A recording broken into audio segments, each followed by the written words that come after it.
In this place stood the Twin Towers, and today the September 11th Memorial and Museum have been built here. And speaking of that date, did you know that there are some songs and albums that were important not only for rap but for music in general, and their impact lasts to this day? Stay tuned because I'm going to tell you this story. I'm Gerson Saldanha, a former EF student, and a few years ago I came to New York on an exchange program, and this is another episode of our New York series. First, The Blueprint by Jay-Z. This album, which had productions by Eminem, Timbaland, and even Kanye West, man, it was a definitive milestone in hip-hop history. This CD is still considered one of the best rap albums of all time. And I don't even need to tell you how many other rappers and great albums came after The Blueprint, and the impact it had not only on Jay-Z's life, but on the lives of everyone who loves rap.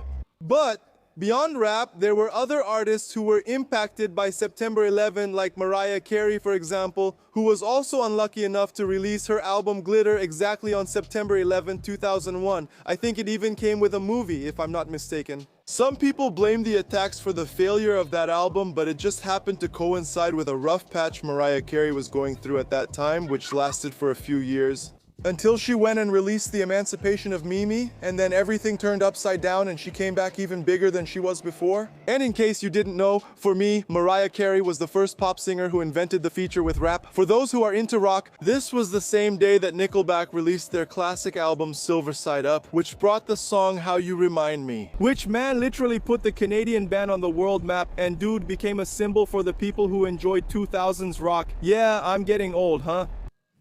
And to finish, the band The Strokes also released the vinyl version of their debut album Is This It on this day, which later had to be pulled from stores to remove the song New York City Cops from the track list.